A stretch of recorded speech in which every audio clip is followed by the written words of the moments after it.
8, pero vamos a estar hoy día en Mateo. ¿Por qué? Como comenté el otro día, estaba preparando en la parte que entrara Mateo 28, 8:28, perdón, Romanos 8:28.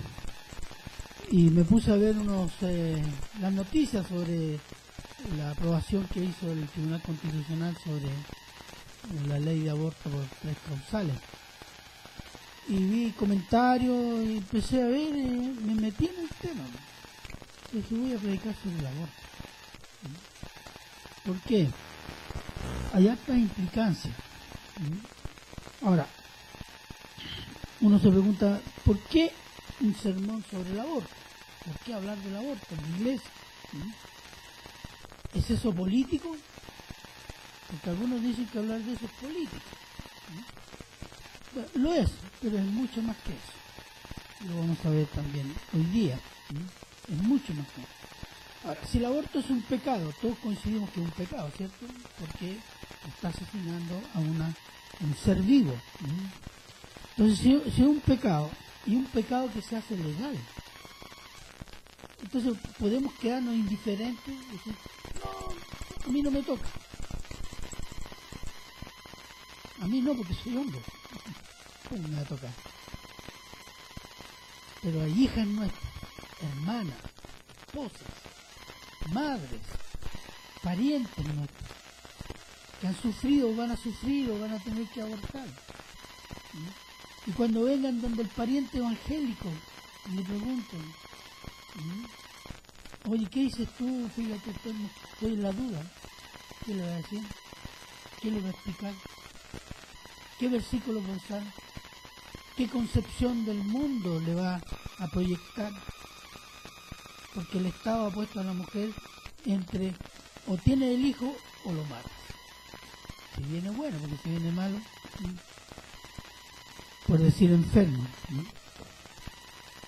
Entonces, quedarnos callados es cultivar la ignorancia, y si es pecado, y quedarnos callados es traicionar a Dios,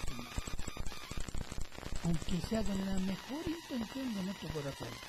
Es como decirle, como decía un teólogo, cuando un perro ladra porque a su dueño lo están atacando, el perro es fiel, ¿cierto?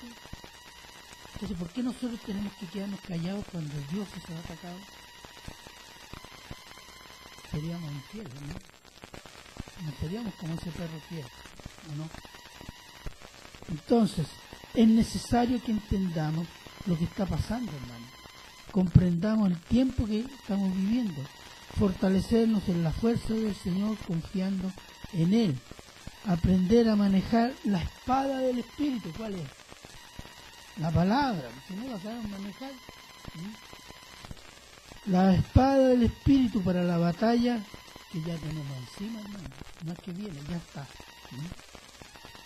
Entonces, eso como primera introducción. Entonces, el tema de esta semana, ¿se han fijado? Este mes, por ejemplo, han habido dos hechos, el del bus de la libertad, ¿cierto? Y ahora esta aprobación del Tribunal Constitucional. Y estos dos temas están relacionados con ¿qué? Con la familia, ¿no? La primera, la discusión fue sobre las leyes, o por lo menos lo del bus sacó a la luz, las leyes que el Parlamento en Valparaíso está aprobando para eliminar la patria potestad de los padres sobre los hijos en caso de que los padres no acepten la transexualidad o la homosexualidad de sus hijos. Y en esta última semana fue el tema de la aprobación del Tribunal Constitucional de la ley de depenalización del aborto por 3 causales. Los dos debates son en torno a la familia y a los hijos, hermano. Leyes que se están aprobando y que apuntan a una sola cosa, la destrucción de la familia, hermano. ¿Qué implica eso? Porque es exagerado, ¿no? El pastor siempre es así extremista. Es lo que dice la palabra de Dios. El aborto es pecado y destruye la familia. y vamos a ver de lo que queda la familia, porque hay un proceso de destrucción de la familia. Y recordar que la familia la instituyó Dios, no la creó el ser humano, ¿no? La familia es antes del Estado, ¿no? La sociedad, la base, ¿no? La cédula básica de la sociedad es la familia. Cuando se comienza a destruir la familia, ¿no? Se proyecta la destrucción de la sociedad, ¿no? La depravación moral, la corrupción política, ¿no? Y esto produce lo que se llama el gusto por el placer. Y el gusto por el placer, ¿sabe lo que elimina? El trabajo. Roma, Grecia y todas las civilizaciones antiguas se hundieron en el placer, ¿no? El hedonismo se llama, ¿no? ¿Y qué sucedió? Crisis económica, crisis militar. Roma no fue capaz de defenderse. ¿Por qué? Porque hombres y mujeres, jóvenes y viejos, están dedicados a qué? Corruptos en su cuerpo y en su alma. Incapaz de disciplinarse. Solo para el placer. Entonces, la corrupción tiene proyecciones en la sociedad. Cuando tú destruyes la familia, eliminas el principio de la autoridad. Eliminas el principio de la jerarquía en la sociedad. Y eso se está haciendo así poco a poco. Aunque muchos no lo creen así, que esto es progreso, esto es democracia, etc. Y lo consideran exagerado, basta mirar con lo que Dios dice en la Escritura y basta mirar el estado de nuestro país, ¿no? Basta abrir el diario o las noticias. Niños de 15 y 13 años robando autos. Yo veo hombres adultos de 50, 60 años que llevan 30 años drogándose. El crecimiento de niñas que tienen hijos solteras. Estamos hablando de niñas. Jóvenes, el crecimiento de los jóvenes en la droga. Aquí estamos tan habituados, venden droga allá. ¿Y qué vemos? Jóvenes. Filas de jóvenes para drogarse, comprar droga. Y roban en su casa, roban lo que roban para poder. Eso es hasta mirarlo.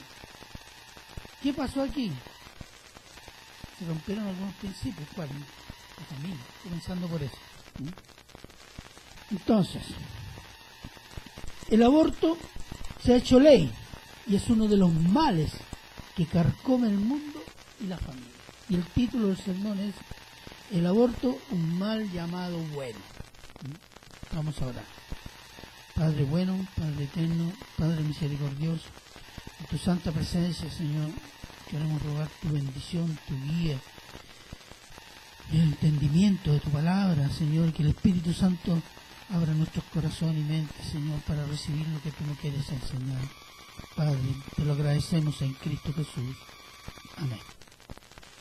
Entonces vamos a ver, mire, yo en mi intención era hacer una sola predicación, pero ya están saliendo dos, porque hay muchas cosas que están implícitas y que las estamos viviendo y que no las estamos percibiendo como mal, incluso nosotros. Mire, primero vamos a ver el contexto bíblico, el contexto teológico. Mateo 24, 10, 12. Partimos de ahí para llegar al contexto, digamos, humano, o social humano, no sé cómo llamarlo. Y dice así: muchos tropezarán entonces y se entregarán unos a otros, y unos a otros se aborrecerán, y muchos falsos profetas se levantarán y engañarán a muchos. Y por haberse multiplicado la maldad, el amor de muchos se enfriará. El Señor Jesús está dando una profecía, hermano. Mateo 24 es el capítulo donde el Señor Jesús describe la gran tribulación, que al cuyo término viene el Señor Jesús como juez, Señor y Rey de Reyes. Pero es un periodo de tribulación para la tierra.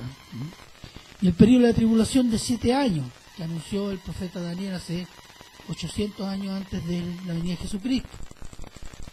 Esos 7 años se tienen que abrir todavía, comenzar. Porque muchos dicen, estamos en la tribulación. No, todavía no. La semana 70 que se llama, que son 7 años, semana de 7 años, comienza con un acuerdo de paz mundial. Ese acuerdo todavía no se sabe cuál es. No ha existido todavía. Podría haber pensado después de la Segunda Guerra, pero no. Entonces, ¿quiere decir que va a haber otra guerra? No sabemos. Pero Daniel dice, y habrá un acuerdo entre muchos y se inicia la semana 70. Y de esa semana viene el anticristo. Bueno, pero en ese periodo es cuando dice el Señor Jesús que la maldad llegará a tal nivel que el corazón de muchos se enfriará. ¿De quién? ¿El corazón de los creyentes? Tal vez. ¿De las personas de buena voluntad? Sí. Pero tal vez una maldad que todavía se desconoce. Y que no es local, porque está hablando en términos mundiales, universales. Entonces, este proceso es futuro, descrito y profetizado por el Señor Jesús. Pero ese proceso haya comenzado. Estamos a los inicios, no de la tribulación, pero el proceso del crecimiento de la maldad. ¿O no? ¿Alguien dice que no? ¿Tiene duda? Si no tiene duda, diga nomás, no hay problema. ¿Y cómo podemos reconocerlo? Que este proceso de crecimiento de la maldad ha comenzado. Cuando a cosas malas se le llama bueno. Y a cosas buenas se le llama mal. Hace 30 años atrás, hablar de matrimonio homosexual, se nos está loco. Menos, 20 años atrás. ¿Cómo se van a tener los derechos de los homosexuales y casarse? No es posible. Bueno, este año se propone una ley de matrimonio homosexual. En Chile, no en Estados Unidos. ¿Legalizar el aborto? No, eso no. Bueno, tenemos ya una ley que camina hacia eso. Hacer liberalización de drogas, no. Estamos liberalizando la marihuana, ahí están los proyectos. Entonces, a lo malo se le llama bueno, y a lo bueno se le llama malo. Esto es la señal de que el crecimiento de la maldad ya comenzó. Lo que está diciendo el Señor Jesús es que este proceso va a crecer a tal nivel que va a espantar el corazón de muchos cristianos. Bueno, déjeme decirle que es en torno al tema del aborto. Se llama bueno, porque ustedes vieron las declaraciones de los parlamentarios, de la presidenta, la libertad, hemos triunfado, ha sido bueno, un gran progreso democrático aquí, allá, una maravilla. Entonces, llaman bueno a lo que es malo, muy malo, que es el aborto, legalizado en 3 causales. Pero el tema no son las 3 causales, hermano. Déjeme decirle que las 3 causales por las cuales se depenaliza el aborto no superan ni siquiera el 2% de todos los abortos hechos en este país. ¿Sabe usted eso? El 98 o 99% de los abortos son porque los niños molestan, porque no dejan mi carrera, porque mi papá, porque mi mamá, porque no me voy a poder casar, etc. Y las razones de las 3 causales no superan el 2% de todos los abortos. Las organizaciones de mujeres en este país dieron cifras falsas, diciendo que eran, no sé, decían, porque no hay ley de aborto, las mujeres embarazadas mueren 14%. Si hubiera ley de aborto, las mujeres no morirían. Mentira. 14%. de las mujeres embarazadas morían porque no había ley de aborto. Bueno, en Estados Unidos existe ley de aborto de 1973. Y las mujeres que mueren a causa de embarazo son el 14%. Pero esa cifra no la dieron ellos. Dicen, no, hay muchas mujeres que necesitan aborto. Así que mujeres embarazadas, violadas, mujeres que tienen niños que no van a vivir 2 años, ni 1 año, ni horas. Nosotros tenemos ejemplo de acá de un niño que oramos, que los doctores dijeron que iba a vivir 2 o 3 horas, pero el niño tiene 10 años ahora. Y en el caso de peligro de vida de la mujer, hay un protocolo médico para eso, que ya existe en Chile. La medicina, por ley, privilegia la vida de la mujer. En el caso de que un feto, por alguna razón, ponga en peligro la vida de la mujer, no necesitaba una ley de aborto. Lo que sí, el principio ideológico de la ley de aborto, ¿cuál es? Es poner el aborto como una necesidad moral y una necesidad de salud y una necesidad de libertad.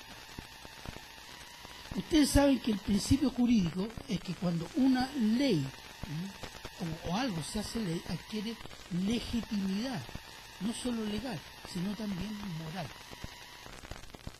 Y esto se introduce en la conciencia social. Porque ¿qué decimos? Es legal. Bueno, es legal, ¿cierto? Automáticamente lo consideramos bueno. Nunca decimos que es malo. Solo cuando nos toca el bolsillo, no, esa ley es mala. Pero instintivamente, ¿qué decimos? Si es legal, correcto, ¿no? Esa conciencia tiene que crecer cuando se legalice el aborto. ¿Para qué? Para ampliar las causas por las cuales se aborta. Porque después ya no van a ser 3 causales, van a ser 4 o 5. ¿Cuál es el propósito? Aborto libre. Pero ya con esta ley, en la conciencia de las mujeres y de los hombres chilenos, se ha puesto ya como una necesidad moral y de salud pública. Son mentiras. Mentiras muy bien armadas, pero mentiras. Entonces, vamos a ver el contexto del mal del punto de vista humano. Déjenme describirle algo. El crecimiento del mal en un mundo caído y lleno de indiferencia y rebelión a Dios es casi imperceptible, hermano. ¿Se ha fijado que cómo nos meten cosas y que al final decimos es malo, pero ya como que estamos un poco acostumbrados, ¿cierto? Nos tiene un poco adormecidos o endurecidos, no sé. Le voy a poner un ejemplo. Es como meter una rana en una olla de agua fría. Y usted comienza a calentar esta olla así despacito, despacito, despacito. Y a medida que se va entibiendo el agua, la rana se va acomodando, su cuerpo va reaccionando y ya se va acomodando. Pero llega un momento que no la soporta y quiere salir, pero ya no puede salir porque está media cocida. ¿Sí?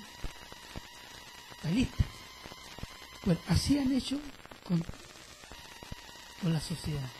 Imperceptiblemente diciendo esto es así, dando razones, etcétera, etcétera, etcétera. Y Dios dice, no, es mal. No, pero es que la mayoría dice que es bueno. Y la ley dice que es bueno. Y los parlamentarios y la presidenta. Así que debe ser bueno. Y nos tienen cocinado ya. Pero entre una rana en una olla que se calienta poco a poco y el mundo, hay un mundo de diferencia. Pero hay una diferencia. Dios. Para nosotros es Dios. Esa es la diferencia, hermano. Entonces tenemos que acudir a Él para entender a Él. ¿Qué dice Dios? Entonces, para explicar con esa digamos, ilustración, en forma imperceptible desde hace poco más de 60 años, se viene desarrollando una agenda internacional de 5 puntos, que son llamados o timbrados como nuevos derechos humanos o nuevas libertades individuales. Proposiciones que prometen libertad y derechos. Libertad para expresar los deseos más recónditos y que esos deseos recónditos, cualquiera que estos sean, son legítimos, son derechos humanos, políticos, sociales y morales. Eso es el humanismo. El humanismo considera hoy que todo deseo humano, por ser humano, es legítimo, válido moralmente. De ese modo la homosexualidad es un deseo humano, por lo tanto legítimo y moral. ¿O no? El aborto es un deseo humano, por lo tanto legítimo y moral. Eso es el humanismo que se ha venido desarrollando a lo largo de 50 o 60 años. Y si alguien dice, no, eso es malo, no, tú eres retrógrado. Tú estás en el tiempo del hombre de las cavernas. ¿Sí? Y uno a veces, siendo cristiano, y que tiene la palabra, y que sabe lo que es bueno, lo que es mal, se achuncha, ¿o no? ¿O no? Va a decir usted ahí a la plaza de allá, decir, la droga, adicción, es pecado, se van a ir al infierno. Ah, no, bien. Pero es verdad. ¿Y es necesario decirlo? Sí, sí. Pero a veces no achunchamos. Entonces, ¿por qué? Porque hay una presión muy grande sobre esto. Entonces, los 5 puntos del mal, ¿cuáles son? Sí le puse yo, los 5 puntos del mal. Son divorcio libre, aborto libre, matrimonio homosexual, liberalización de consumo de droga y eutanasia. La eutanasia es cuando alguien pide que le inyecten una inyección, que así va a morirse, porque está enfermo, el dolor, etc. Y vamos a explicar brevemente esto. Notemos una cosa, que los 5 puntos del mal están relacionados con la vida. Nacer, cómo vivir y morir. Fíjense, no hay cuestiones económicas, políticas, derechos sociales, no. La vida humana, están relacionados con él. ¿Quién decide? ¿Quién vive y quién muere? ¿Quién decide? ¿Cómo vive? ¿Quién decide? ¿Cuándo y quién muere? Déjeme decirle, estos 5 puntos están diciendo que el que decide su vida, cuándo, cómo y por qué, es el hombre. Y cuando tú los has hecho parte de tu vida, en un mundo caído, y lo haces legal, tú has expulsado a Dios, no solo de tu corazón, de la sociedad. Y le has dicho a Dios, yo decido mi vida. Eso significa que el hombre se levanta al puesto de Dios. Yo soy el capitán de mi destino, no eres tú. Entonces, ¿qué es lo que es esto? 5 puntos del mal que le llamo yo. Es una rebelión. Es una rebelión espiritual con consecuencias sociales, políticas, jurídicas en la sociedad. Por eso decía, el aborto no es más que espiritual, es una rebelión espiritual, pero los efectos son físicos, porque hay mujeres que después del aborto no pueden tener hijos. Hay efectos sociales, hay efectos económicos. Solo un dato, por ejemplo. Los países del norte de Europa tienen desde hace 30 años crecimiento cero. Y para suplir la mano de obra, ¿qué es lo que han hecho? Árabes y africanos.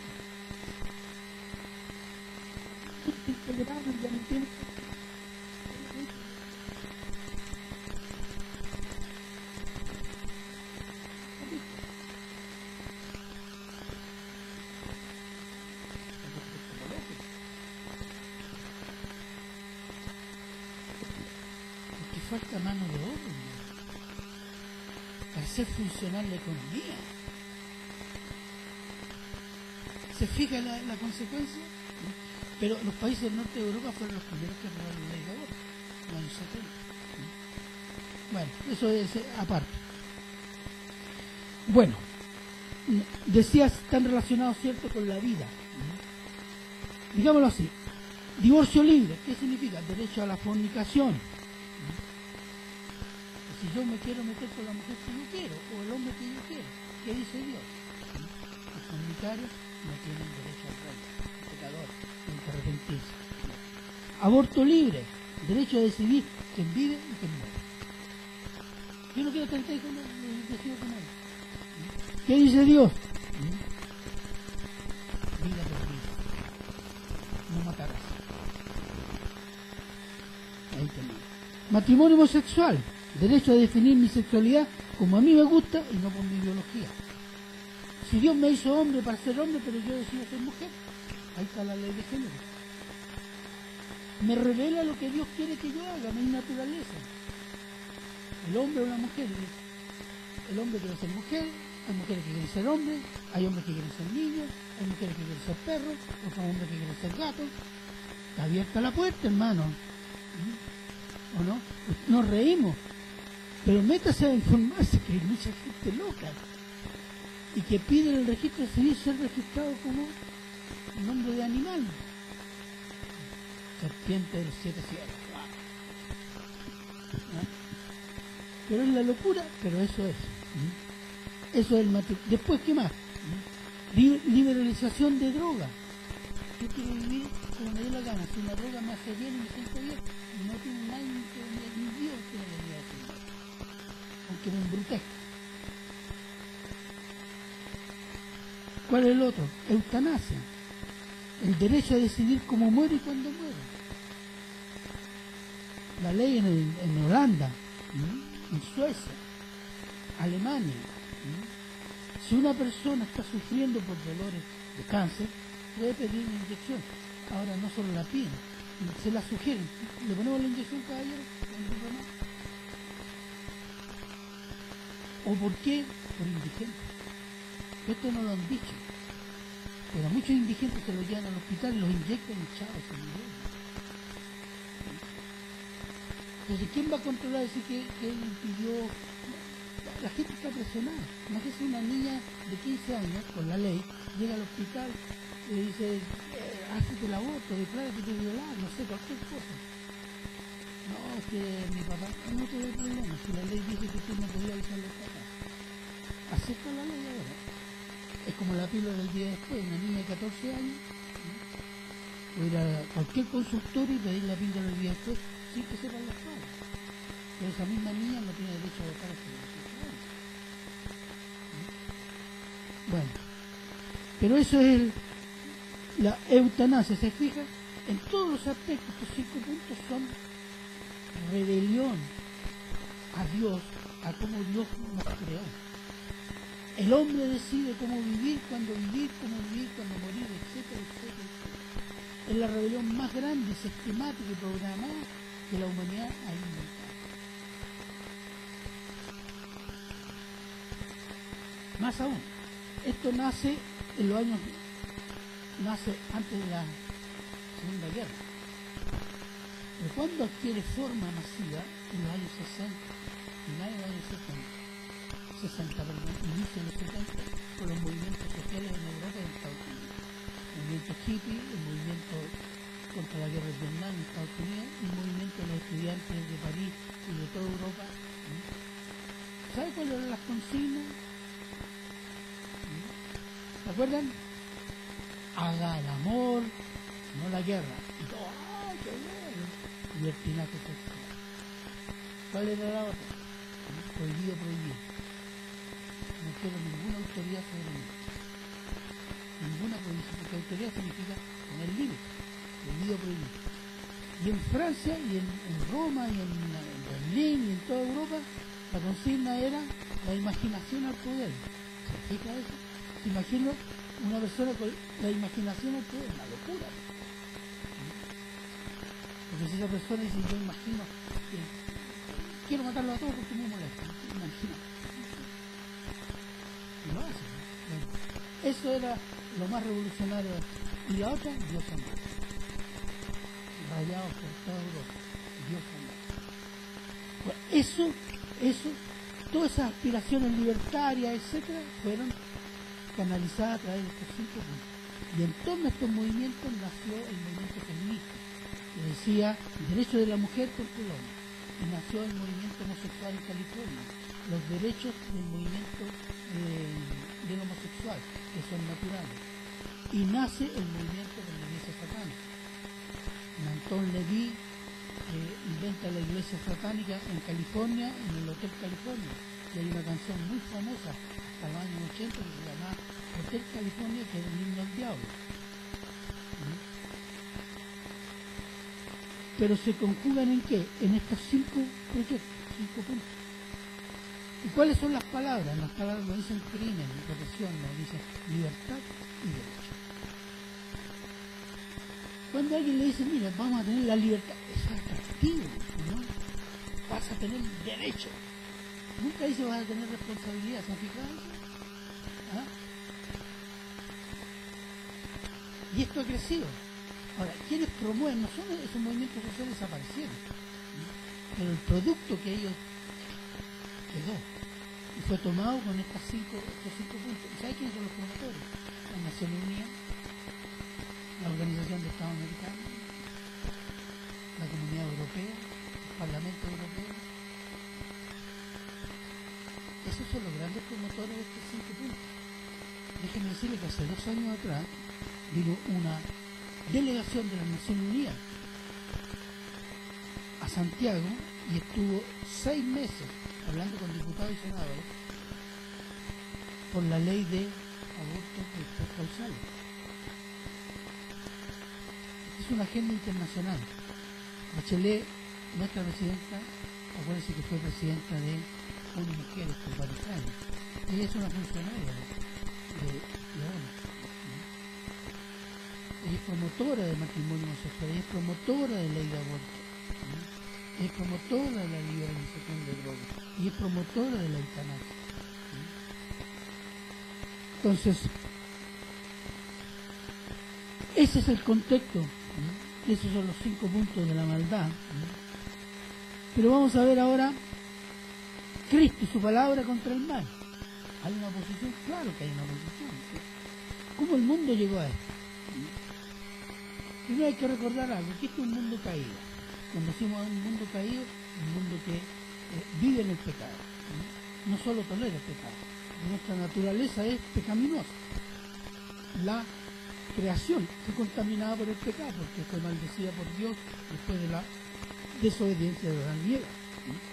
Entonces hay un Dios de este mundo, bajo el control, un Dios de este mundo con minúscula, que está bajo el control del Dios con mayúscula, que es el Dios soberano y todopoderoso.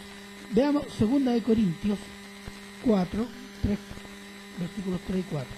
Y aquí vamos a correr con hartos versículos porque vamos a ir.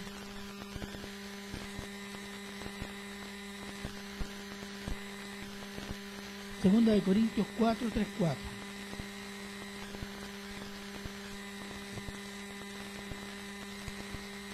¿Qué es lo que...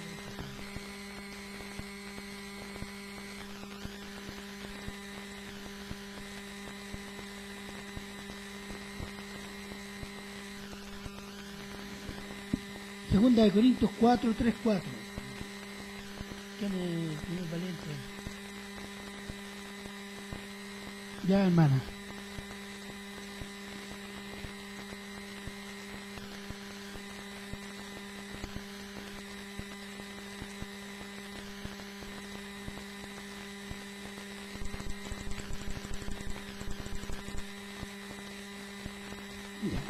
Aquí hay 2 cosas. Dice, nuestro evangelio está encubierto a los incrédulos. ¿Por qué? Porque el Dios de este mundo ha hecho ciego a este mundo. ¿Para qué? Para que no reconozcan la luz del evangelio. Y eso, hay una obra de ceguera sobre el mundo pecador, sobre el mundo de naturaleza pecaminosa, sobre todo el mundo, porque todos tenemos de naturaleza pecaminosa. Pero, ¿cómo el diablo hace esa obra? Dice, a ver, le voy a poner a hermana Anita, y que le voy a poner un vendado en los ojos, que lo vea el evangelio. Cuando lee la Biblia, le mueven las letras. ¿Ah? No. Y le voy a mostrar cómo. Mateo 16, 21.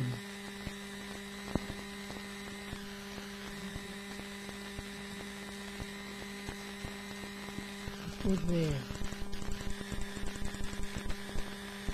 que Pedro empieza que Jesús es el Señor,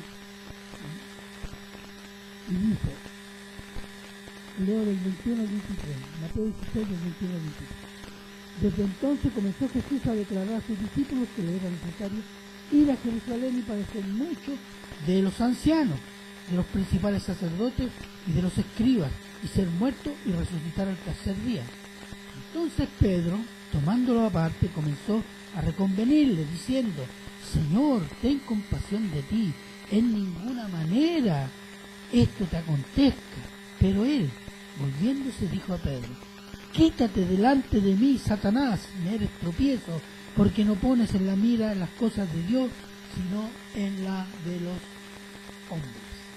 Fíjese, ¿cuál era la preocupación de Pedro, el apóstol? En ese momento no era apóstol, pero después fue el apóstol Pedro.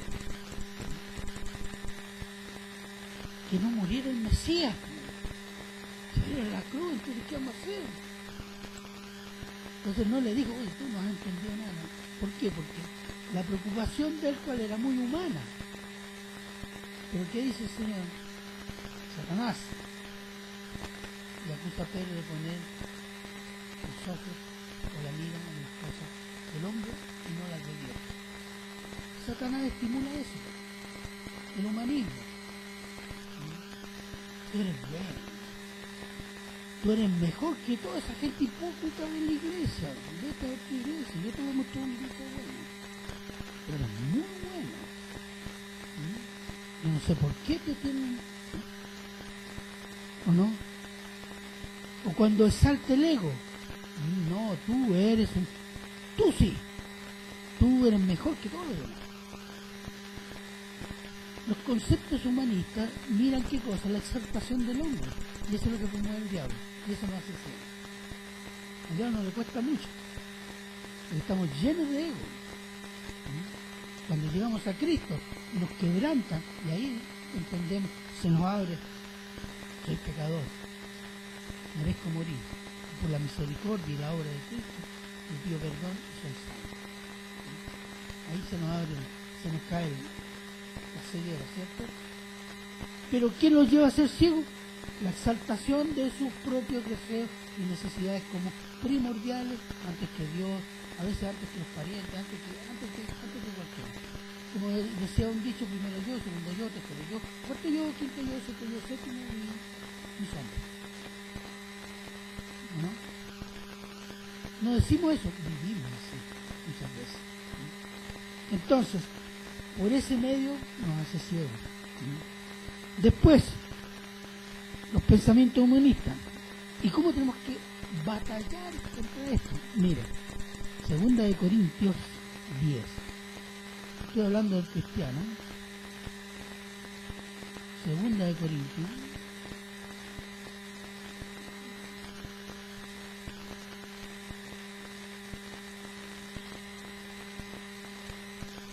Segunda de Corintios 10, del 3 al 5.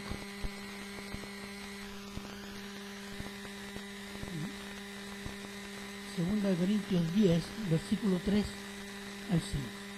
Y esto es importante.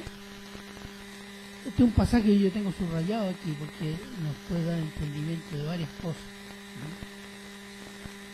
Dice, se los leo. Pues aunque andamos en la carne, no militamos según la carne. ¿Qué significa? Que vivimos en la carne, somos carne, pero no militamos, es decir, no tenemos, ¿cómo decirlo?, vida espiritual, vida militante, llamémoslo así, en la carne.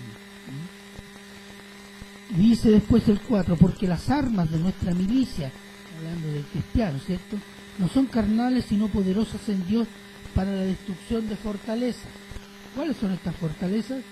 Derribando argumentos y toda altivez que se levanta contra el conocimiento de Dios y llevando cautivo todo pensamiento a la obediencia a Cristo.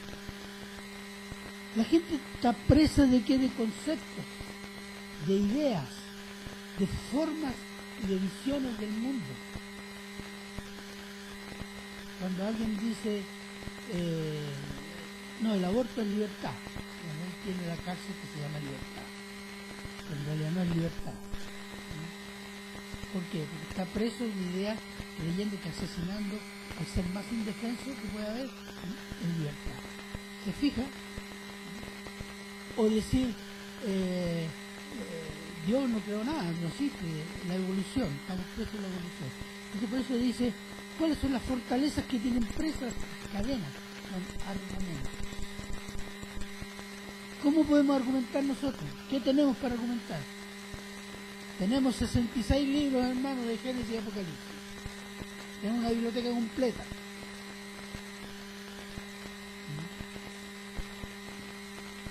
Y dice, para ayudarlo que a la obediencia a Cristo. Para que obedezcan la palabra de Cristo. Para que se arrodillen, piden perdón y sean perdonados y limpiados por la obra de Jesucristo. Entonces esta es una batalla espiritual que es ideológica también, en el plano de las ideas.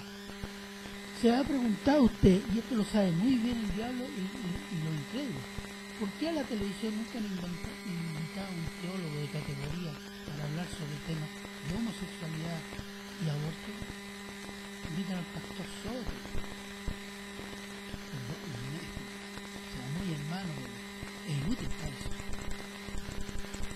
Al pastor sí lo pasearon por la televisión agarrándolo para el chuleteo porque hacía llover oro. ¿Qué argumento daba?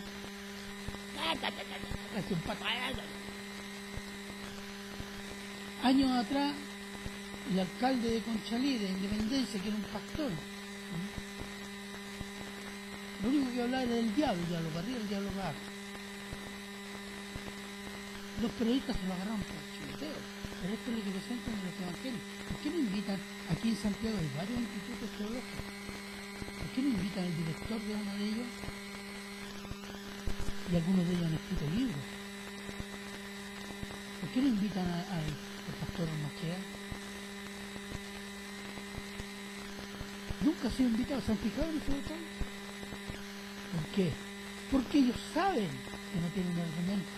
¿Y lo demostró quién? La señora Aranda, que se los dejó callados en la televisión antes que llegara el bus. Y después en la calle se los dejó callados. Y lo único que decían que era una vieja odiosa, que violó, etc. No había argumento. ¿Por qué? Porque en el plano de las ideas,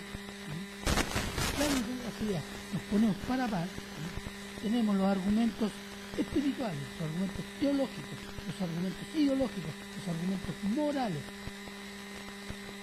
Y todos deben ser. Ellos entienden, nosotros no entendemos. Y por eso no estudiamos la palabra, pero ellos saben. Por eso nos invitan a un teólogo.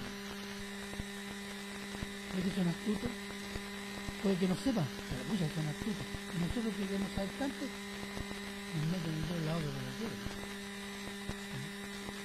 No, hermano. Eso es. Es una batalla por las mentes y las almas. Y esta batalla el cristiano no la puede dar porque con su inteligencia, con su erudición, con su capacidad, ¿cuánto se llama?, de retórica. No. Con la palabra de Dios, con la espada del Espíritu.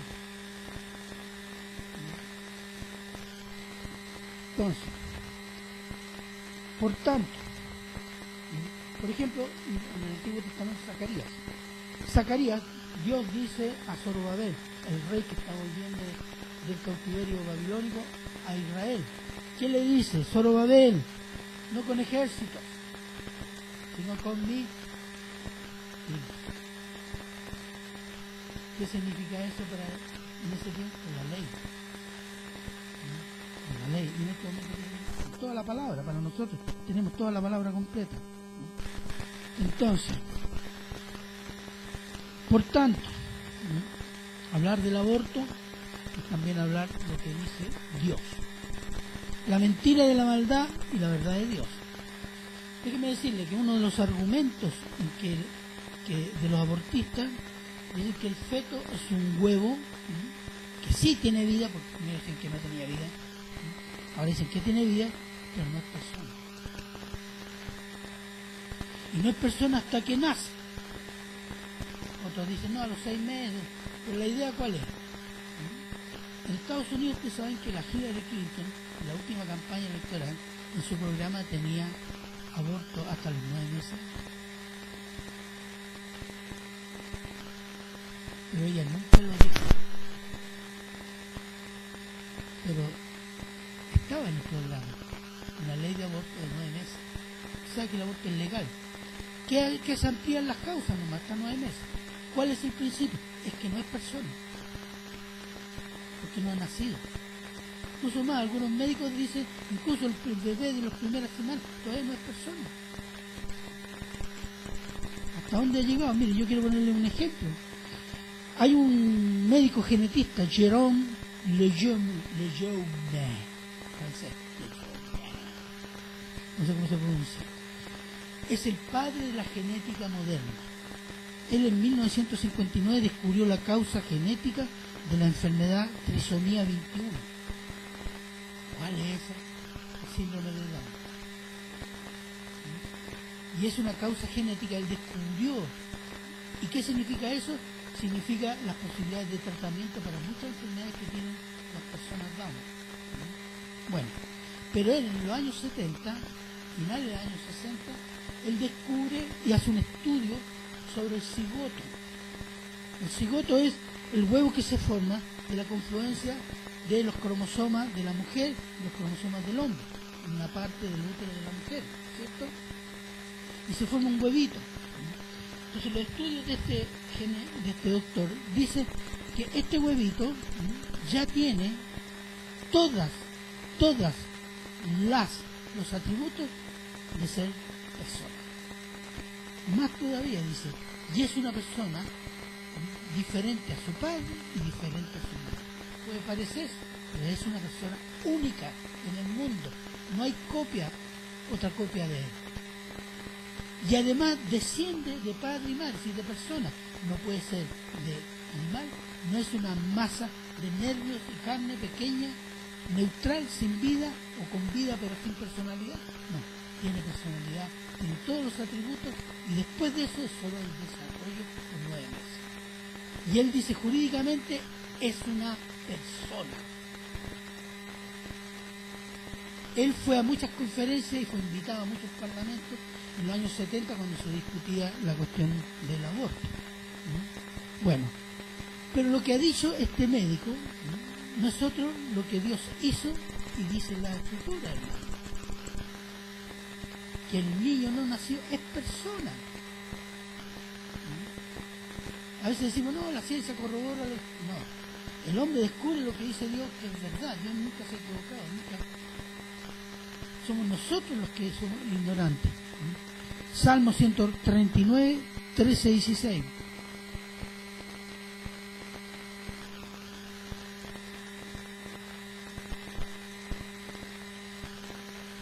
Salmo 139, 13 y 16. Vamos a ir rápido ya. ¿Qué dice?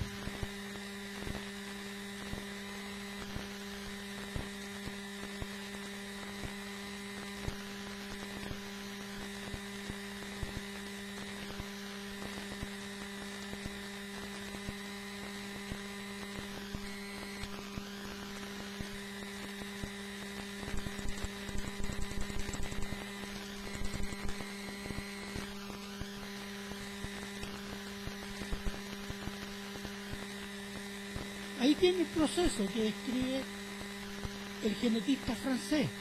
Está en la Biblia. Y más dice, en lo profundo de la tierra. ¿Sabe por qué no es la tierra? Cuando dice en Génesis, dice, Dios le dice al hombre, del polvo fuiste tomado.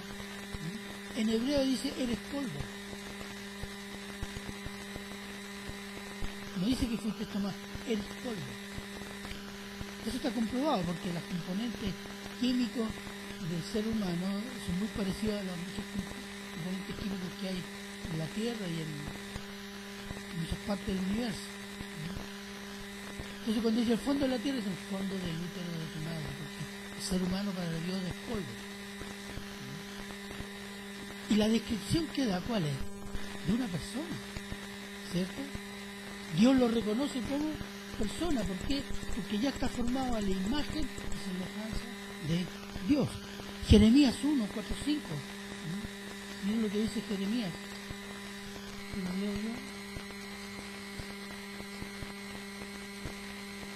Jeremías 1, cuando dice: vino pues palabra de Jehová a mí diciendo: antes que te formase en el vientre te conocí. Y antes todavía. ¿Está tratando con quién? Con una persona. Antes que te formase en el vientre te conocí, y antes que naciese te santifiqué y te di por profeta a las naciones. Más allá de la formación del feto en el útero de la madre, yo te conocí. O sea, lo está tratando de antes que naciese como persona. Y le está dando una encomienda. Yo te santifiqué, ¿para qué? Profeta a las naciones. En el pensamiento de Dios. Génesis 4.1, hay tiempo de estar ahí, por favor.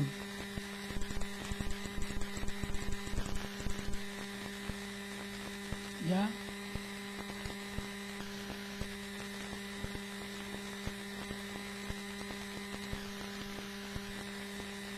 ¿Qué dice 4.1? Dice: concibió y dio luz a Caín. No dice concibió una cosa humana o medio humana, una carne que después dio a luz y fue Caín. Los dos actos en uno solo. Concibió y dio a luz a Caín. Persona. Éxodo 21. Éxodo 21, 22 al 25. Dice: si alguno riñere, mandato de Dios a Israel respecto a problemas entre vecinos. Dice: si algunos riñeren e hirieren a mujer embarazada y ésta abortare, pero sin haber muerte, serán penados conforme a lo que les impusiera el marido de la mujer y juzgaren los jueces. Mas si hubiere muerte, entonces pagará vida por vida, ojo por ojo, diente por diente, mano por mano, pie por pie. Si en una agresión una mujer embarazada aborta, muere, ¿qué dice Dios? Vida por vida. Porque considera esa vida el feto una persona. Otra persona tiene que pagar. La ley del talón, ¿no? No lo está considerando una masa de carne sin personalidad. Está considerando una persona. Y si alguien por agresión mata a ese feto, tiene que pagar con su vida. Eso es considerarlo persona. Lucas 1, 42, 45.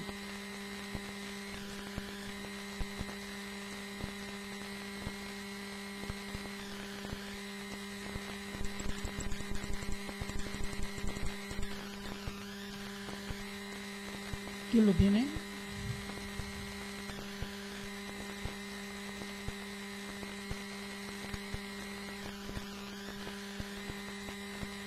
Lucas 1, 44, 45.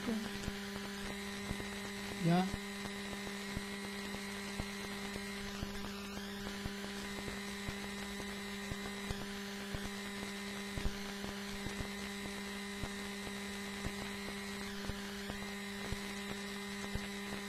Sintió la voz de María y se dio. Las madres pueden tener esta experiencia cuando la guagua se mueve dentro. Cuando escuchan cosas agradables, cómo se mueven, no es agradable. Es una persona. Entonces, ahí veo caras sonrientes en las manos. Pero eso es vida, no es vida, es una persona que tiene vida. Lucas 18, 15, 17. El amor de Cristo, o el amor de Dios por los niños. 18, 15, 17, que me dice: traían a él niños para que los tocase, lo cual viendo los discípulos les reprendieron. Mas Jesús, llamándolos, dijo: dejad a los niños venir a mí, y no se lo impidáis, porque de los tales es el reino de Dios. De cierto os digo que el que no recibe el reino de Dios como un niño, no entrará en él. El tratamiento que Dios tiene con los niños es muy tierno. ¿Por qué? los niños son inocentes. Por eso dice que no recibe el reino, o a mí, o la fe, etc., como un niño inocente, credulón, no entrará en el reino. Entonces, Salmo 82, 2:4.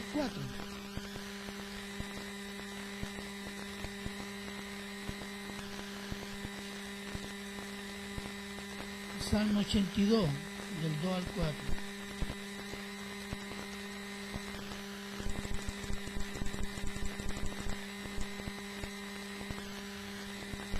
¿Qué dice?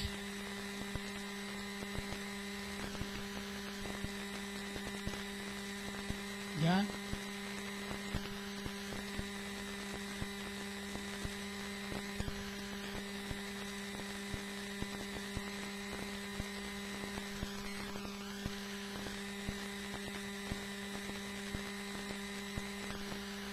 Cuidado al débil, protejan al indefenso. ¿Puede haber un lugar más protegido para una criatura que el vientre de su madre?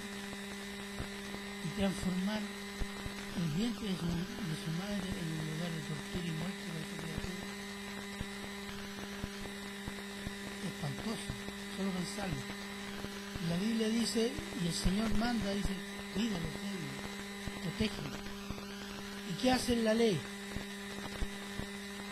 Mujer, si fuiste violada, mata a tu hijo.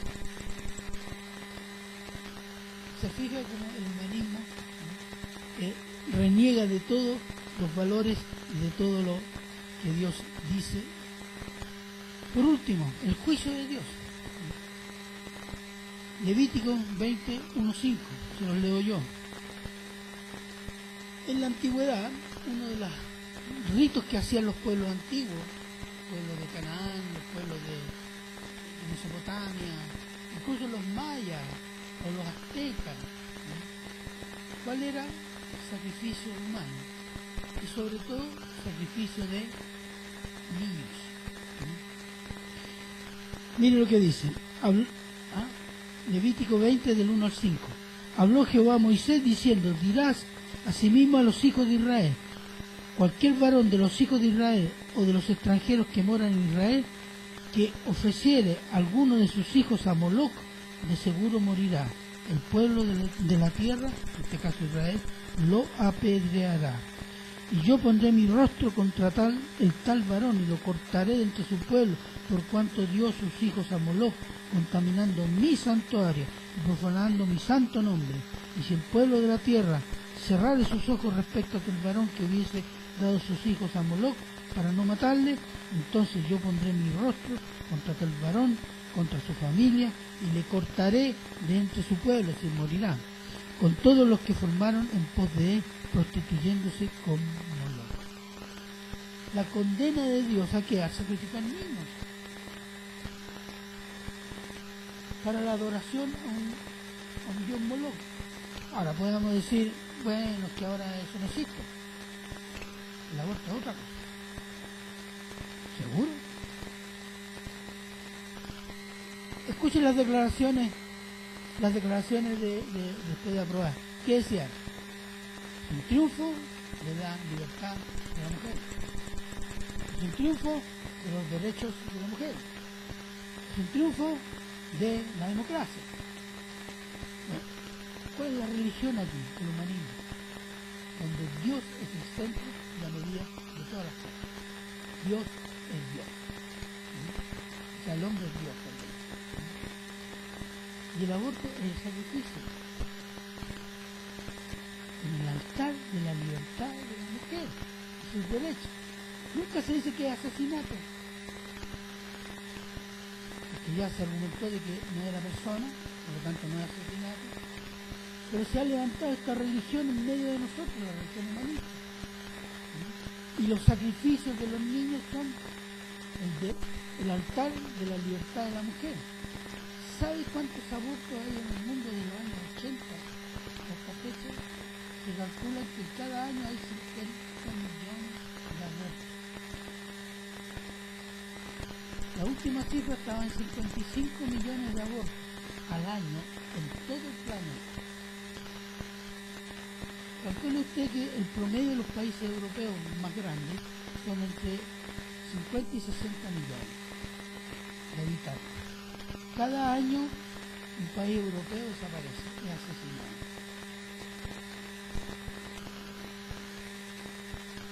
Decimos Hitler asesino, Stalin, no hablo de dictadura acá porque no ha habido muchos, asesinos, criminales, violadores de derechos humanos, pero hay un holocausto silencioso ante nuestra presencia, que cada año se matan 50 millones de personas. Y eso debería removernos. Pero toda la información, todos los que han cerrado esa información, y eso se maneja en círculos especialistas, de médicos, en fin, o estadísticos. Pero cuando uno lo va a pesquisar, realmente se queda con la boca abierta. Y yo creo que nos quedan las cosas.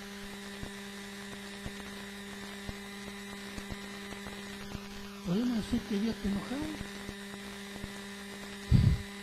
Cuidado. Están matando 50 millones de personas que son la imagen y semejanza de Él. Y son los seres más indefensos. ¿Para qué? Para la libertad de la mujer y establecer el equilibrio democrático. Estamos tan insensibilizados, hermanos, tan acostumbrados al mal, que a veces estas cosas no nos espantan. ¿Por qué? Porque nos da una hecatombe de Dios y dice, no está así, Dios hará juicio. Claro que hará juicio. Como hizo juicio con Israel. Jeremías 32. Una de las razones por qué Dios hizo juicio sobre Israel y hubo el cautiverio babilónico por 70 años, una de las razones, y voy a mostrar cuál es. Lo dice el Dios mismo, el profeta Jeremías. 27, 32, capítulo 22, del 27 al 36, se los leo. Y dice, he aquí que yo soy Jehová, Dios de toda carne. Es Dios de todo ser humano, no importa que no crea, Él es su Dios. Y dice, ¿habrá algo que sea difícil para mí? Por tanto, así ha dicho Jehová, he aquí, voy a entregar esta ciudad en manos de los caldeos, en manos de Nabucodonosor, rey de Babilonia, y la tomará, hablando de Jerusalén. Y vendrán los caldeos que atacan esta ciudad, y la pondrán a fuego, y la quemarán, asimismo las casas sobre cuyas azoteas ofrecieron incienso a Baal, y derramaron libaciones a dioses ajenos, para provocarme a ira. Porque los hijos de Israel y los hijos de Judá no han hecho sino lo malo delante de mis ojos desde su juventud, porque los hijos de Israel no han hecho más que provocarme a ira con la obra de sus manos, dice Jehová, de tal manera que para enojo mío y para ira mía me ha sido esta ciudad desde el día que la edificaron hasta hoy, para que la haga quitar de mi presencia, por toda la maldad de los hijos de Israel y los hijos de Judá, que han hecho para enojarme, ellos, sus reyes, sus príncipes, sus sacerdotes y sus profetas y los varones de Judá y los moradores de Jerusalén. Y me volvieron la cerviz y no el rostro, y cuando les enseñaba desde temprano, sin cesar, no escucharon para recibir dirección.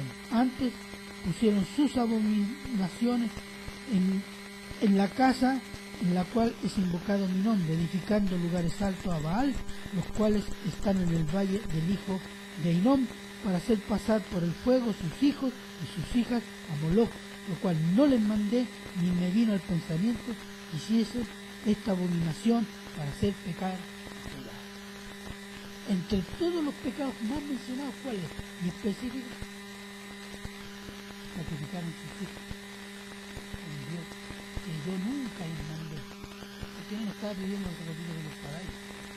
A mí se me pasó el corazón. Si Dios hizo juicio de Israel por ese pecado y varios más, y entre esos, ¿cómo va a hacer juicio del mundo que está matando 50 millones de seres humanos cada año. Que no lo sepamos nosotros es otra cosa, pero Dios lo sabe. Por eso a veces a mí cuando pesco la información y comienzo a investigar, es sorprendente las cosas horribles que están sucediendo. Entre eso, el asesinato de personas es pecado contra Dios. Pero hermano, aún el pecado más terrible, Dios lo llama arrepentirse. Porque Cristo incluso pagó por ese pecado. Mira, el sacrificio de la persona, el sacrificio y la obra de Cristo en la cruz,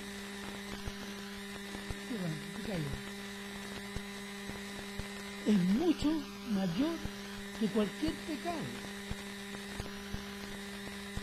Perdonó a Saulo, que asesinó y mandó a asesinar cristianos, ¿no? Perdonó al ladrón que murió al lado de él. Le dijo, hoy día estarás conmigo en el paraíso. Dice el ladrón, pero era un asesino también. Y lo ponían en la cruz de los carteristas, por decirlo así. Era un asesino. Esa es la misericordia de Dios. Entonces, ¿cuál debe ser? Nosotros debemos decir, el aborto es pecado, y dar los argumentos, pero también llamar al arrepentimiento.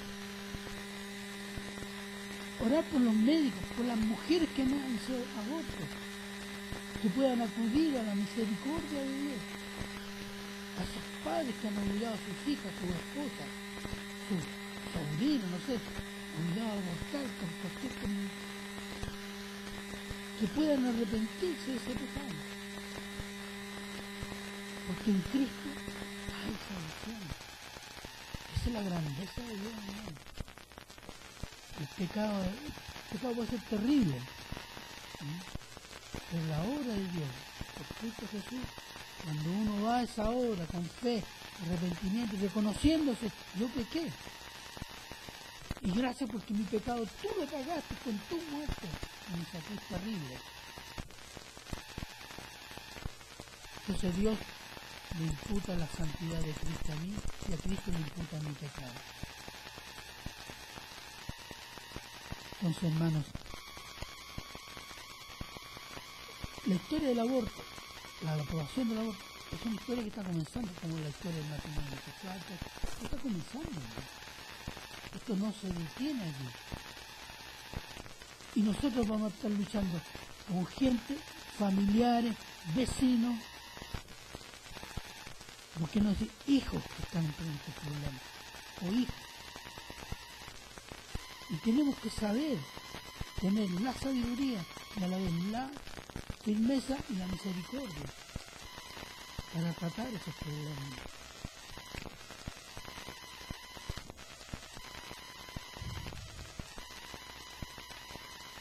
Entonces, hermanos, yo quiero terminar aquí, pero ese es el llamado. Ocuparse en la palabra de Dios, entender el tiempo que estamos viviendo, predicar el Evangelio. Y que recuerde que esto no se va a resolver con 2 senadores cristianos que tengamos ahí. ¿Sí? Esto se resuelve con la predicación de la palabra. Yo le voy a decir un ejemplo. 2009-2010, República Dominicana. En el Parlamento se presentó un proyecto de ley de educación sexual y ley de aborto, por 3 causales. Eso en todos lados. Los pastores, y gracias a Dios por ello, de todas las denominaciones se reunieron. Todas. Y elaboraron un proyecto de educación sexual por los principios cristianos y un proyecto de ley para resolver o amortiguar o dar soluciones a los problemas de embarazo no deseado. Y el día que se iba a discutir la ley, todos los pastores y toda la iglesia llamó a todo cristiano en República Dominicana a ayunar y orar. Y ese día hubo una delegación de pastores que se presentó ante el Parlamento. ¿Y saben lo que sucedió? No sé, Ni siquiera se discutió la ley. Todavía no saben por qué. Sí sabemos por qué. Dios paró la ley. ¿Por qué? Porque escuchó el clamor de su pueblo. ¿Cuántos políticos evangélicos habían en el Parlamento de la República? Ninguno. No creo que habían dos. Pero eso no resolvía el problema. ¿Qué fue? El pueblo de Dios orando, clamando a su Dios y presentando un proyecto que honra la palabra de Dios. ¿Qué se ha hecho aquí en Chile? Se ha hecho el lobby como se hace en los polígonos. Los pastores iban con los diputados, ¿no? Está bien. Y el pueblo, la unidad. Marchamos, ¿verdad? No. No es con marcha, ni con diputados, ni con senadores. Es con el Espíritu de Dios. Y eso se hace vivo cuando el pueblo de Dios se pone a arrodillar y a clamar y la gloria y honra a su Dios. Y eso es lo que no hemos hecho. No digo nosotros, el cristianismo chileno. ¿Sí? ¿Por qué? Porque se han negociado. Ellos han negociado la iglesia. ¿No? Muchos líderes cristianos que representan a los evangélicos y están ahí en los pasillos de la moneda, en los pasillos de la cámara, etc. Han negociado. Nos han negociado. Pero ahora no lo voy a explicar. Pero ese es un ejemplo que lo quiso sacar a luz a él, que también debe guiar nuestra vida. Orar por nuestro país, orar porque estos personajes se arrepientan, orar por la iglesia, que el Señor levante líderes, pastores, iglesias que se unan y que den esta pelea de rodillas, porque esta pelea se van a ver de rodillas. Amén. Vamos a seguir el próximo domingo porque hay más cosas y yo quiero terminar el próximo domingo. Oremos, hermanos.